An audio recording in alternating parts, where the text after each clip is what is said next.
Hello, welcome to my channel. Hi everyone. Hello. Hi. Good morning. Hello. Hello. Hello. Well, hiya.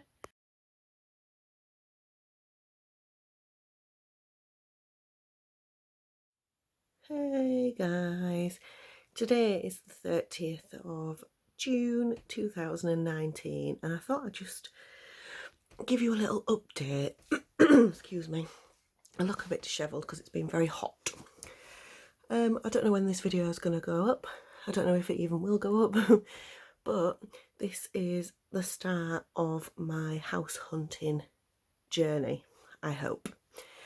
I paid off my debt the end of last week and yesterday, I don't hang about, yesterday I went to look at a show home. There's a new development going up near where I live.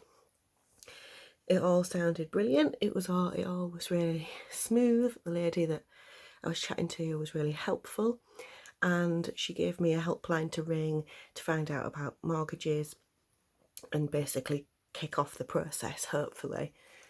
So I rang that helpline today and it's all gone tits up. The service was shit, basically. I spoke to somebody, told her all my financial information, stuff like that.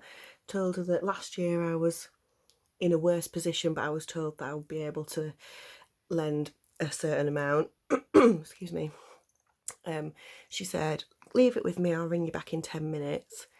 An hour and a half later, she hadn't rung me back. I was desperate for the loo because I thought as soon as I go to the toilet, she'll ring. So I rang them and I said I was due a phone call back. She hasn't rung me back. I hope I haven't given her the wrong phone number. Anyway, the guy said, no, don't worry, she's still on with it. She'll ring you back before 7. It got to 7 and I thought, well, she isn't ringing back. This is a piss of take, basically. Excuse my language. And then she did ring back and she said that basically at the moment all they could find was a lender that was willing to lend me £15,000 less than what I was told last year, and I would need nearly a 20 grand deposit, which I just laughed at because there's no way. I'm on my own. I'm never going to be able to save 20 grand for a deposit. That's what I earn in a year, you know. So she said she's still got a few more to explore, so she'd ring me back tomorrow and tell me, but I'm not holding my breath. I'm really annoyed at the service, to be honest. And she didn't know the site that I told her where it was being built. She said, what's the site name? I told her and she never heard of it. She didn't know about certain offers that they had on. I had to tell her basically right at the beginning. She quoted me double what I thought for a deposit, and I said actually that's wrong, and it was wrong. Anyway, I'm waffling because this probably doesn't make any sense to you, but yeah, that was the first couple of days. So it doesn't sound great. I'm probably going to be back to the drawing board, but I know that it's never simple buying a house. I know it's supposed to be the most stressful thing of your life, and if the first thing that I'd looked into had gone smoothly, then I would have been very lucky. So it's not the end of the world. We'll just see what happens and I will keep you updated. That's my plan anyway. Hopefully this will follow through right to when I do actually buy a house and we can all celebrate together. So that's it for today. I'll update you with whatever she says tomorrow, but like I say, I'm not holding my breath.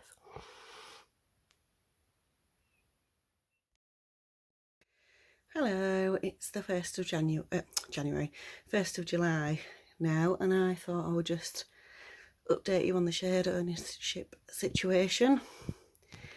It's a no-go. I've literally in 2 days spoken to 5 different people and I've been given 3 different bits of information. Yesterday I was told that I'd need like a massive deposit. First I was told I'd need a deposit that I possibly could have afforded, which is why I had my hopes built up. Today I was told that I would need 10 grand less than the deposit yesterday, but still not too much for me to afford. So I've been just messed about basically, and I'm really pissed off about it. But that's the way the cookie crumbles, and it's just back to the drawing board. It's fine really, because it gives me more time to save for a bit more of a deposit. It was all a bit rushed. I'd only just paid my debt off.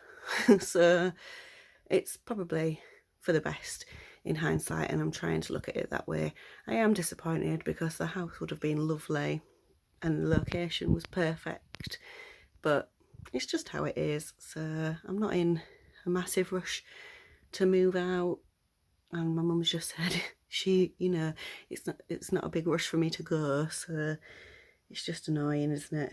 But yeah, that's my update so far, and who knows when I will next be talking to you. Who knows what the future holds. So yes, I will talk to you soon. Hello. I just thought I'd come on and update you. It is the 18th. No, it's the 19th. Let me just check. Yeah, it's the 19th of August.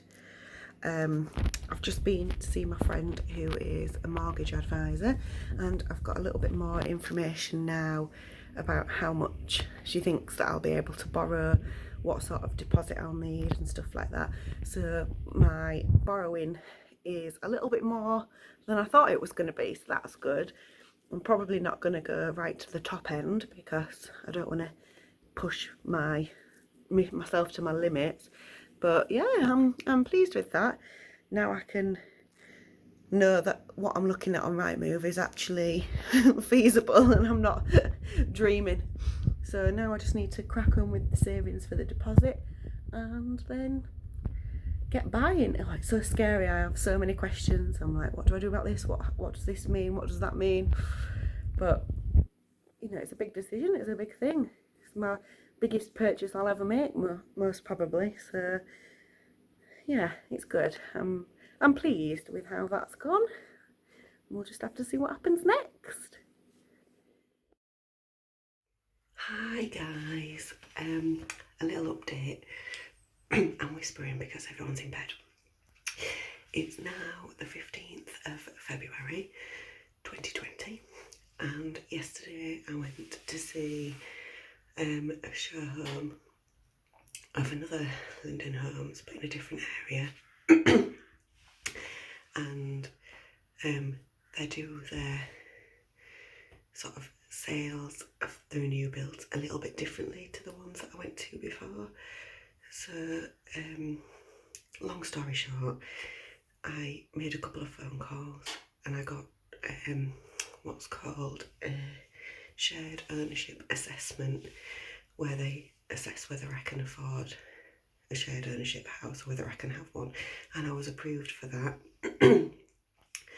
So today, hopefully, I'm going to try and get a decision in principle for a shared ownership mortgage. Fingers crossed, because I don't know whether I can get one yet. And then we'll see what happens. So if I do, then I might be buying a house. I'm scared, but I'll come back and update you. Hello, it's a bit later on in the day now, and I'm in the car because I'm about to go and get my hair done. It was all going swimmingly. It was all going too swimmingly. I had my phone call with the mortgage company. My affordability checker was fine. It was approved, and then they did the decision in principle check, and it was declined. My mortgage application was declined, and they could not tell me why. The woman on the phone was very apologetic, but she said there's nothing specific that's telling her. It's just that it's been declined, and basically she didn't know why. Obviously I was disappointed, but I'm trying to stay positive, and I just think, well, I was thinking before, if it doesn't happen, then it doesn't happen. There's obviously a reason why, and then of course it hasn't happened. So I've just got to stay positive and carry on, really. So back to the drawing board.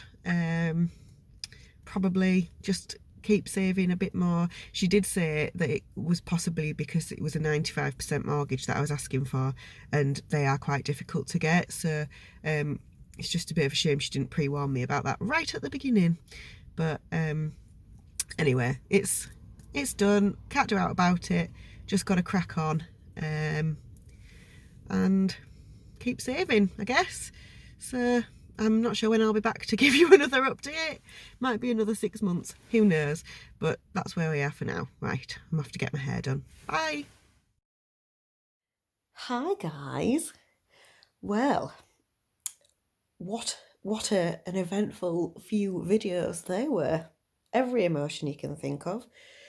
So the last time I spoke to you was February 2020. Little did I know that that was the last hair appointment that I was going to be having for a while. It is now the 2nd of January 2021, and you will all know that there's been a global pandemic. We're still in it. So the house buying situation is basically the same as it was nearly a year ago. Because obviously there's been a pandemic, we were locked down for months. But the silver lining to that is I have managed to save a lot this year. Basically, I've saved, in 2020, I've saved about £4,000 more onto my deposit. So that is the silver lining.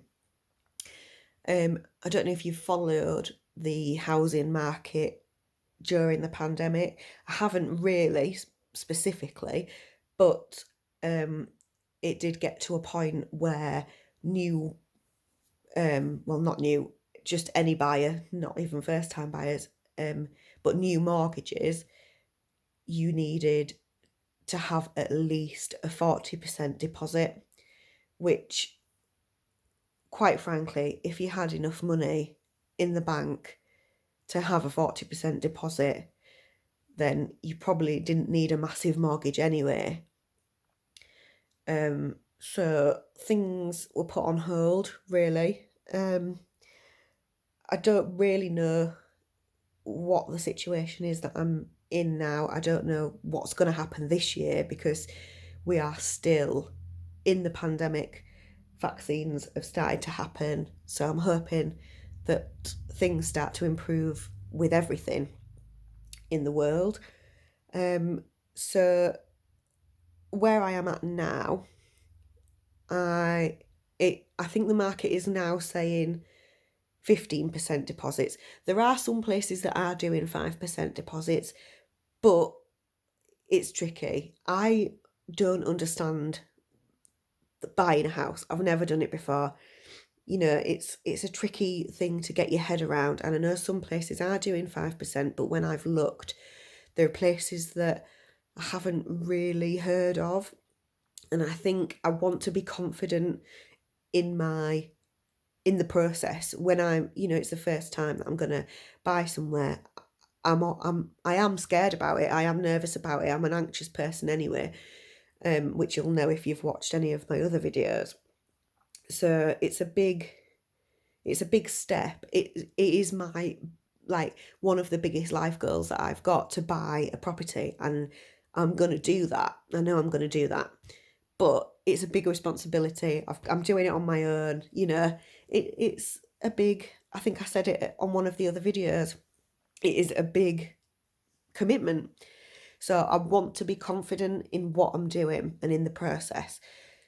So there are options. There are some more new build houses being built sort of near where I live, very close to where I live, but not sure of the prices of those yet.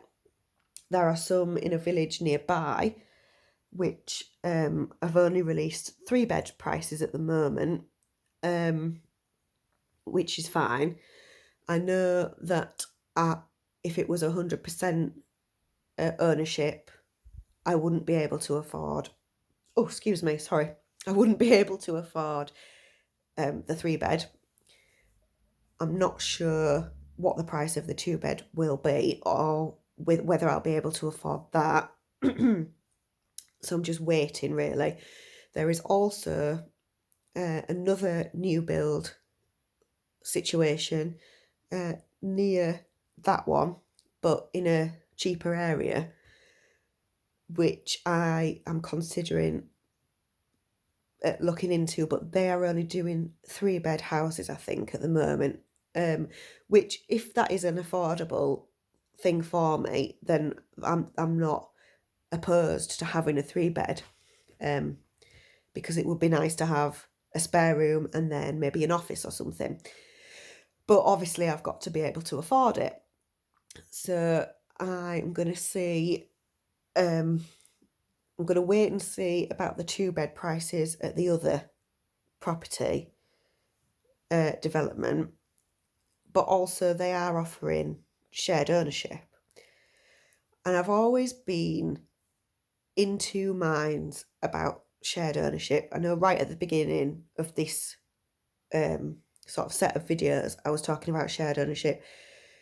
And if I did that, that would mean getting probably a bigger property than if I was to go and not do shared ownership and just buy somewhere else that wasn't a new build.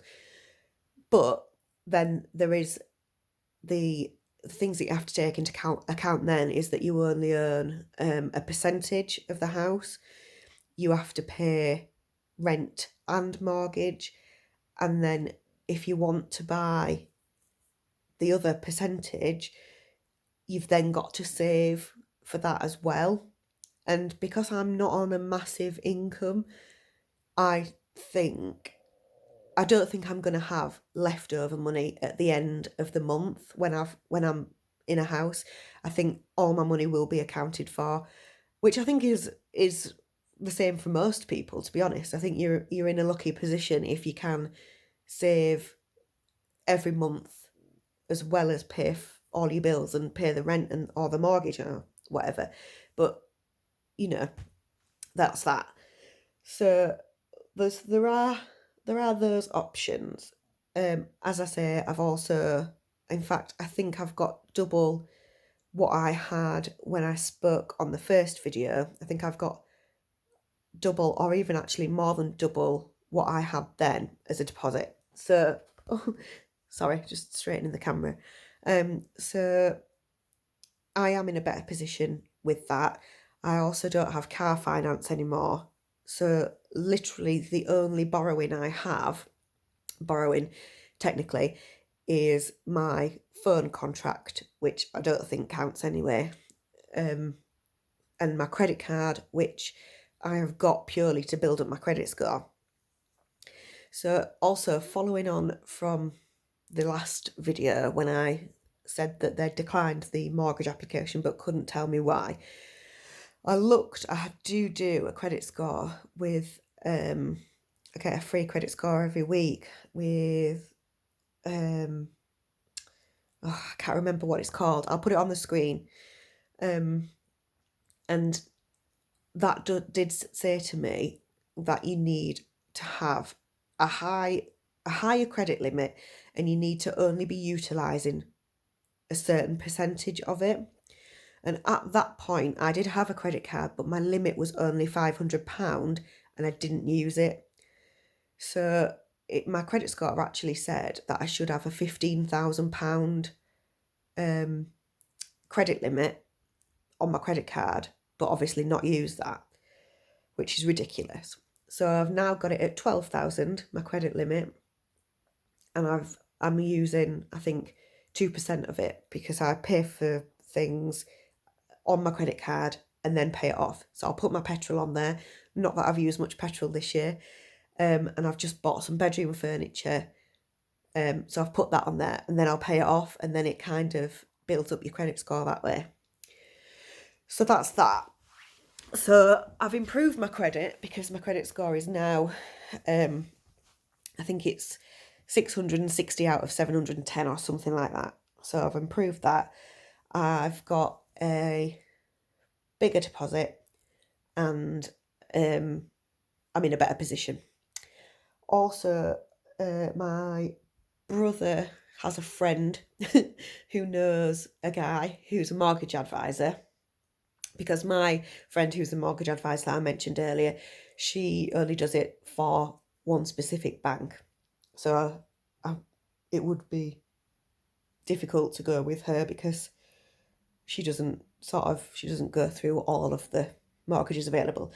So I've got this guy's details, and I'll probably contact him next week when things are back open, and he can then hopefully tell me where I need to get to, really, if with my deposit and everything. See if, he might be able to offer me something, we don't know.